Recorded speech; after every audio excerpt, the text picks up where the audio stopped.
I'm not even sure how do you check the thickness. I mean, how are you going to check the thickness of that? I can feel it's like this thick.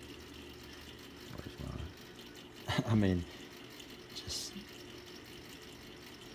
I'm not sure. I mean, it's just a dish piston.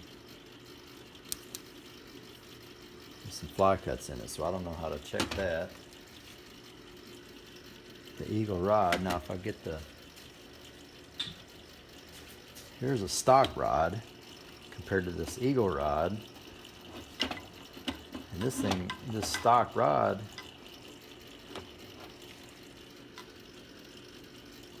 it actually looks beefier than the Eagle rod. You can tell this is just a thicker beam. And now back in the day, I used Mopar Performance or ARP. I'm not sure which one. I think there's a Mopar Performance bolts. So these have only been used once.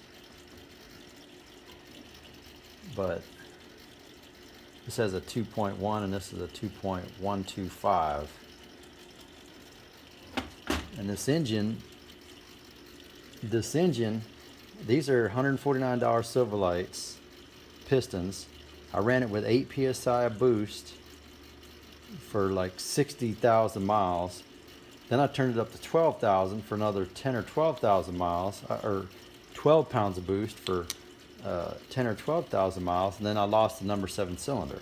It had like 20 or something, compression when I checked it, but I never could find anything wrong. I mean, the cam, I know the cam sat outside for 10 years in the engine and the weather, but as far as the lobes, the cam lobes on that cylinder, all the lobes and everything look good. The valves were working like they were supposed to. I didn't see anything wrong. The only thing I could think was maybe that the rings lost some of their springiness or something, or collapsed the rings. But the factory rod looks stronger than this Eagle rod. I mean, yeah, that's a lot lighter, but, and then here's the crank that I'm going to use, which I have another crank, but this thing was in the motor and it sat outside for 12 years or so under a carport. So even though these are all rusted looking, it's just a little bit of sandpaper and they clean right up. So I was going to have this turned down to fit those rods and then balance everything. I got a flex plate and the balancer, which I need to buy a new balancer. But I mean, if the rubber's not slipping in that one, what's wrong with it, right?